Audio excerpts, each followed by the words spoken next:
This is KPPQ LP Ventura, 104.1 FM, and we're in the women's room where we appreciate and support each other. I'm your host, Kathleen Good. My guest today is, well, me, Kathleen Good, and my topic is the suffragists, the inspiring women who got us the right to vote. I was motivated to study up on the women who fought for so long and so hard for the right to vote because, listen to this, a friend told me not long ago that her husband fills out her ballot for her. I was horrified that she gave up her power to anyone. I felt the same exasperation that I felt when I learned at age 6 that women were not always able to vote, and that they finally got that right only about 25 years before I was born. I tried to explain to my acquaintance that women worked and fought, suffered and sacrificed for over 80 years so that women like my grandmother could get the right to vote. It didn't make too much of an impression on her. So I decided right then to read up on the suffragists so I could tell their story better. My main source is the book Sisters, The Lives of America's Suffragists by historian Jean M. Baker. In reviewing her book, I was enthralled by the stories of the public and personal lives of the suffragists. As Miss Baker writes, it is the stories of their personal lives that make these previously invisible to history women real and memorable. I found the anecdotes of these strong, courageous, enlightened women who were way ahead of their time very heartening. Although there were many others working for suffrage, Baker tells stories of 5 hero suffragists who decided to dedicate their lives to getting the vote for women, knowing there was so much work, to be done that they would never actually get to vote in their lifetimes. These supported women's issues at a time when men owned everything, the property, the money, their wives' wages and inheritances, and even the children. There was no divorce. Men also made and enforced the laws.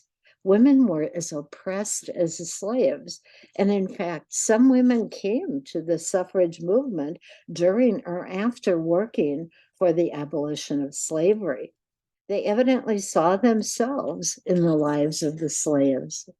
3 very famous suffragists, Lucy Stone, Susan B. Anthony, and Elizabeth Cady Stanton, were the first generation of women who knew it was no small thing to change the cultural norm of misogyny toward women.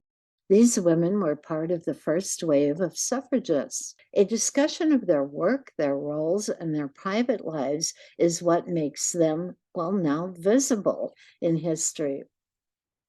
Frances Willard, a Quaker and the 4th suffragist highlighted in the book, we find out, came to the movement toward suffrage via the Crusade for Temperance. That was the banning of alcohol. She worked her entire life on women's issues and the many manifestations of misogyny, but came to think that women could change some of the social ills only if they had the vote. She thought of the movement as a way to mother the nation.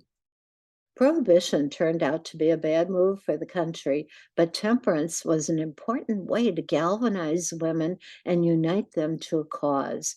The National Temperance Union, by the hundreds of thousands, many women were not yet ready to fight for the vote for themselves.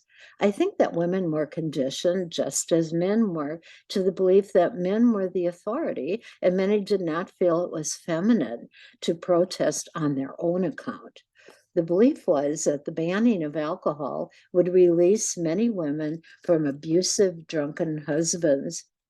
And lastly, it was the mega-educated Quaker, Alice Paul, who characterizes the second generation and the second wave of suffragists, now termed suffragettes, who finally, in 1919, saw the 19th Amendment pass, allowing women to vote at all levels of government. Alice Paul was a militant of the suffragists having learned tactics while living in London from the British suffragist Emmeline Pankhurst and her daughters. The term suffragette, Gette, was coined at the time by a reporter who meant to belittle women by using the diminutive ending. And now, with the 100th anniversary of women's suffrage celebrated just a few years ago, we are at a new time and a new challenge when the rights to decide about our own bodies are at stake again. We need to know more of the history of persistence the women who came before us had, and how they cared about us, the women of the future. My purpose today is to honor their work and zeal by continuing to help make women's voices heard. Their story begins in the 1840s, although a few enlightened women entertained the idea that women should be equal citizens having the right to vote earlier. Eliza Schuyler Hamilton, wife of Alexander Hamilton, was one who questioned that only males could vote after the Revolutionary War and the formation of the U.S. Constitution. Lucy Stone and Frances Willard both suffered from the misogynistic attitudes of their fathers. This is a time when sons were considered more important and given favoritism.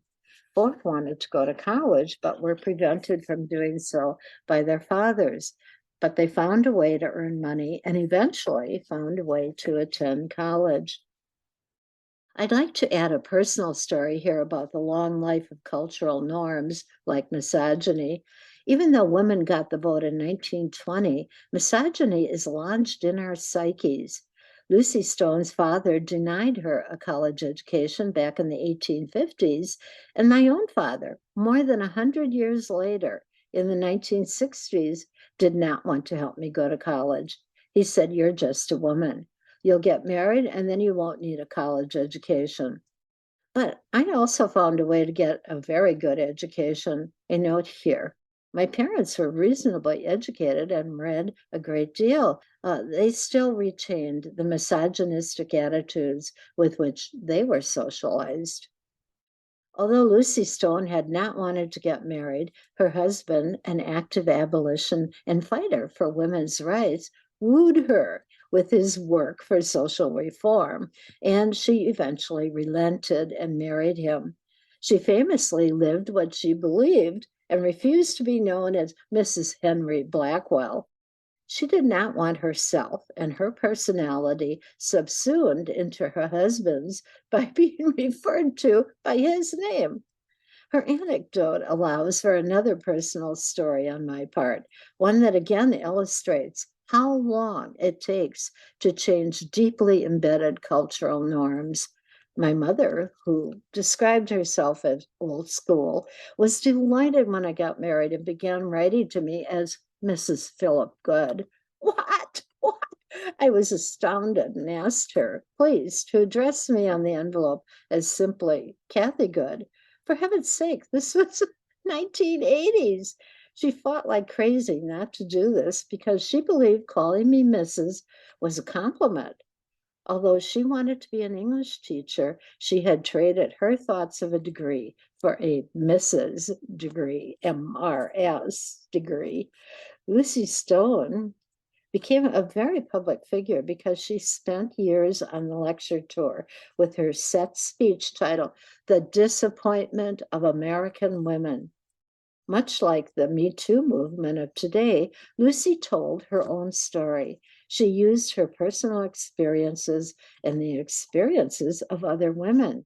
She used specific stories of oppression of women, and these became the strength of her speeches. Later in the 20th century, women would call this consciousness raising.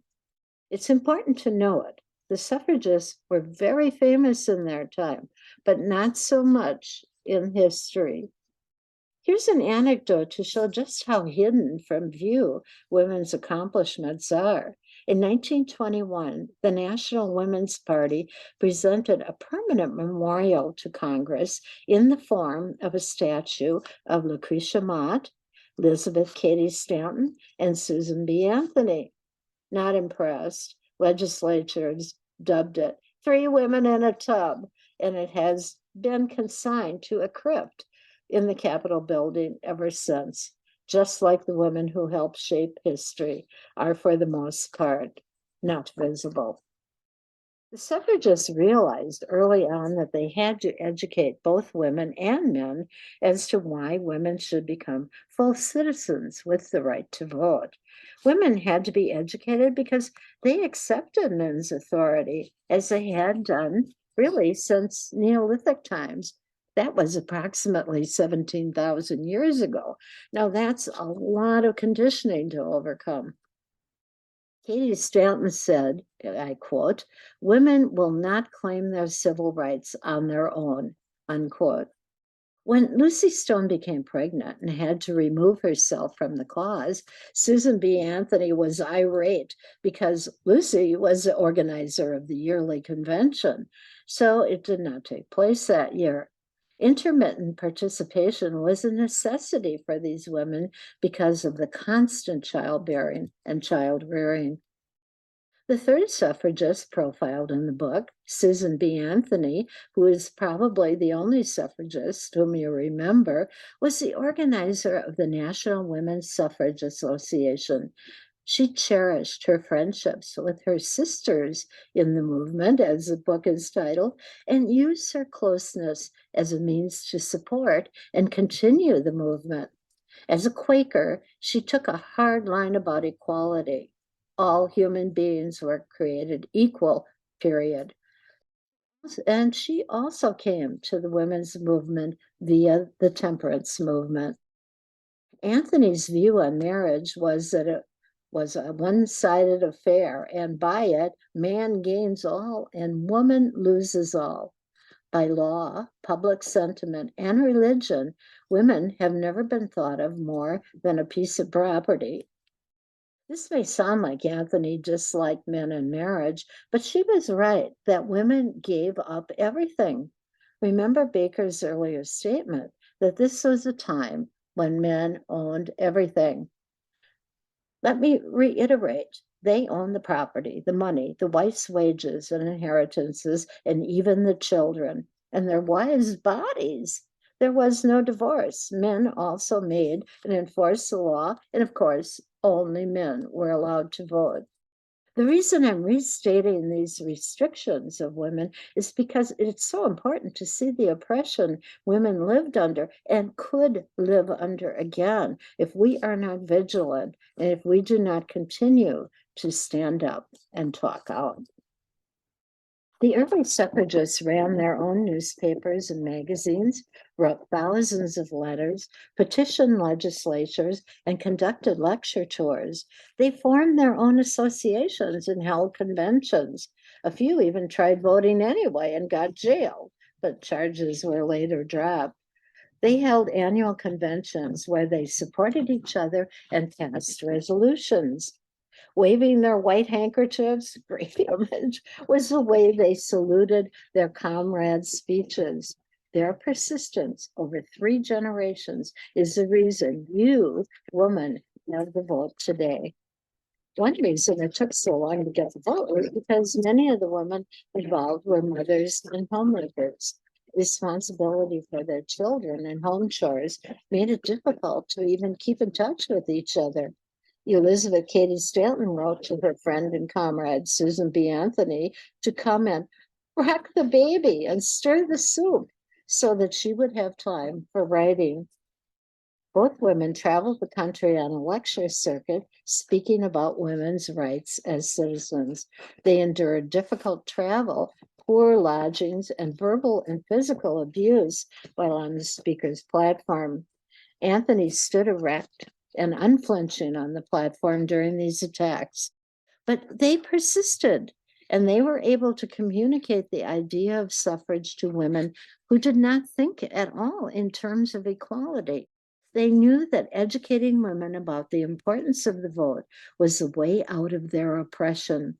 Gradually, some of the new Western states allowed women to vote, and some states allowed women to vote in municipal elections, but not state or federal. I guess that was all right because women were supposed to be staying close to home. We need to take a break here for a station ID. This is KPPQ LP Ventura, 104.1 FM, and we're in the women's room where we appreciate and support each other. I'm your host, Kathleen Good. My guest today is, well, me, Kathleen Good, and my topic is the suffragists, the inspiring women who got us the right to vote. I was motivated to study up on these women who fought for so long and so hard for the right to vote because a friend told me not long ago, listen to this, that her husband fills out her ballot for her. And we're back, and I'll continue with the story of the suffragists. Author and historian Jean H. Baker tells us these women became very famous during their lifetimes and at a time in history when women didn't speak in public. I found the anecdotes about the personal lives of the suffragists to really the best part of the book.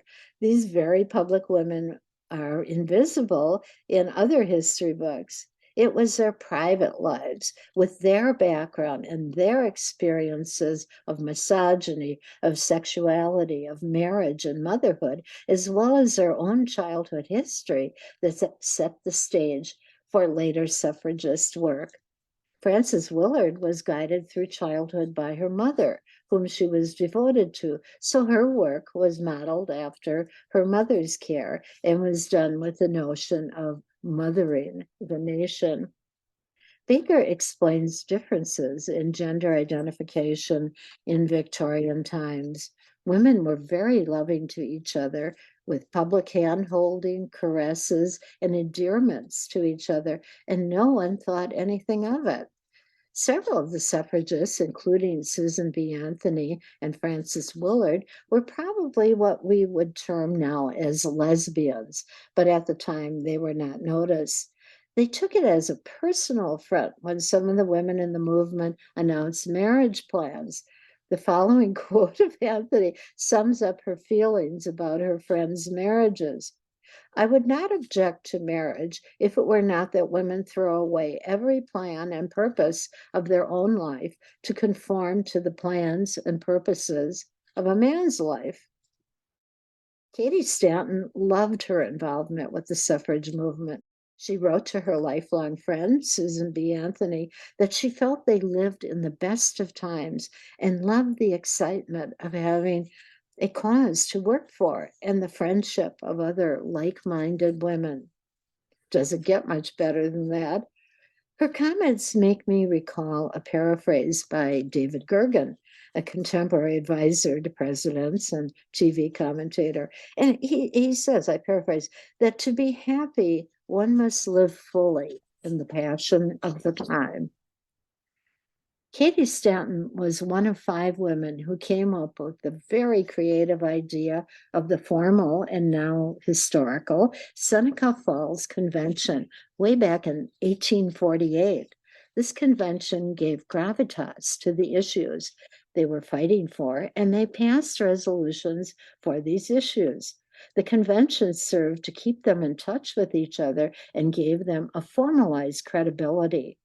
At the first convention, before 100 attendees, Elizabeth Cady Stanton indicted men as the oppressors of women, which included being closed out of almost all colleges, excluded from professions, required to live by a different and far stricter code of morals, and the destruction of women's self-respect and self-confidence.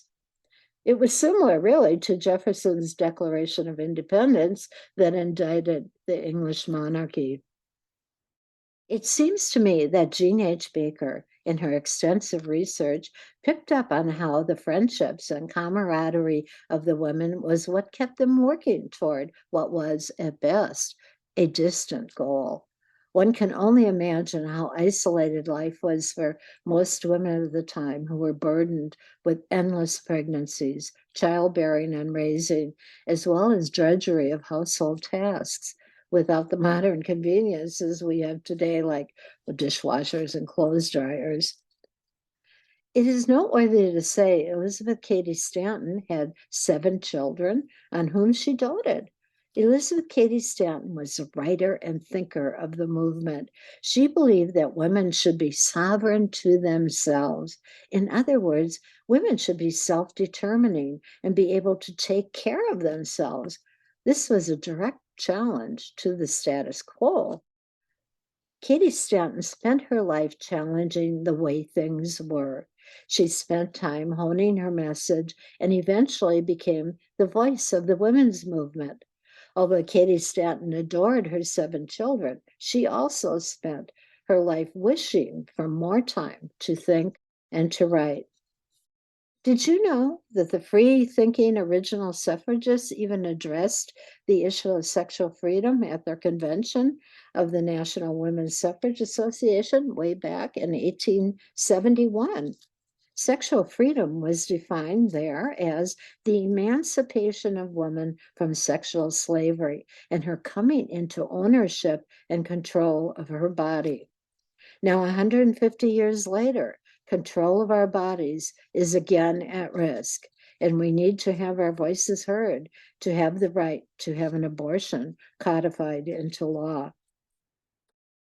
Alice Paul was the most educated of the suffragists. She held master's and doctoral degrees in sociology. She studied economics and politics in London and also had both a law degree and a doctor of jurisprudence from the American University Washington College of Law. Paul was totally dedicated to the cause of women's suffrage, and she was described as, well, she is the party. Her party was the National Women's Party. It was not the biggest, but the most effective, as we shall see.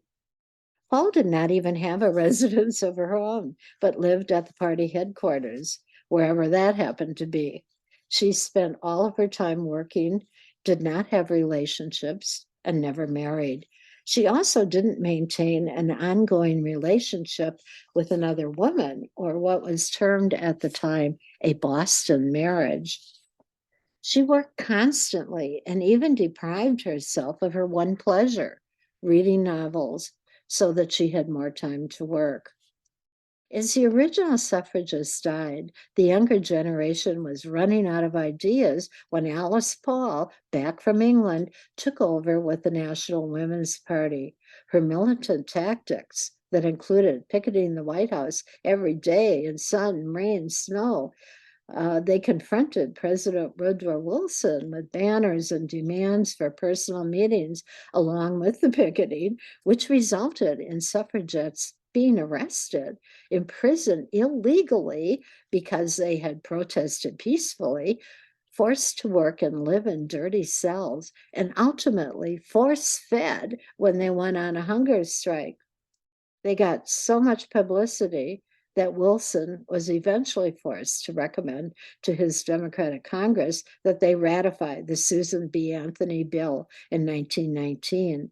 Finally, 2/3 of the states ratified the amendment in 1920, and it became the 19th Amendment to the Constitution. Today's League of Women Voters is a remnant of the National American Women's Suffrage Association, formed to help women with their new responsibility of voting. But Alice Paul knew the vote alone was not enough. The vagaries of voting could help, but would not necessarily make women equal. Remember, we are dealing with 17,000 years here of social conditioning. They needed the protection of a codified federal law for true equality. She introduced the Equal Rights Amendment in 1923 and continued to work for it until she died at age 94. Now, the Equal Rights Amendment has finally been ratified in 2020 by the last state needed, Virginia, after nearly 100 years since Alice Paul introduced it way back in 1923. Even though it passed Congress 50 years ago, it is still not part of the Constitution, as most of us think. It has not been published, and this is a key word, by the National Archives. a fact that many famous constitutional scholars protest. Women have been declared to have the same rights as men under the law, but without that publication, it may not be enforceable, and women continue to struggle for that equality. Because it took so long for 2/3 of the states to ratify the ERA, it was not passed within the 7-year deadline, and that poses another barrier for Congress to remove the 7-year time limit. Ms. Magazine informs us that a joint resolution was recently passed in Congress to remove the 7-year time limit. Constitutional scholars agree that it is still the law, in spite of the fact that it was not passed within that arbitrary 7 years. But the fight now is for the amendment to be published by the National Archives. Women want the law to be enforced because, well, we have been fighting for the premises of the Equal Rights Amendment, the ERA, for 5 generations, about 160 years, women. It needs to be passed by Congress for true equality for all citizens, regardless of sex. According to Ms. Magazine, it can potentially be the avenue to secure reproductive rights in the wake of Roe v. Wade's overturn. In addition to potentially providing an avenue to secure reproductive rights, advocates say the ERA will help pave the way for stronger legal recourse in cases of sex discrimination and ensure that discrimination on the basis of sex is finally prohibited in the U.S. Constitution, since nothing in the founding document currently forbids sex discrimination. And this is sourced from Ms. Magazine. The preceding discussion essay was written by Kathleen Good and was sourced from the book Sisters, The Lives of America's Suffragists by historian Jean H. Baker, from Ms. Magazine articles and other commentary, as well as my own thoughts and memories. This is KPPQ LP Ventura, 104.1 FM, and we're in the Women's Room, where we appreciate and support each other. I'm your host, Kathleen Good.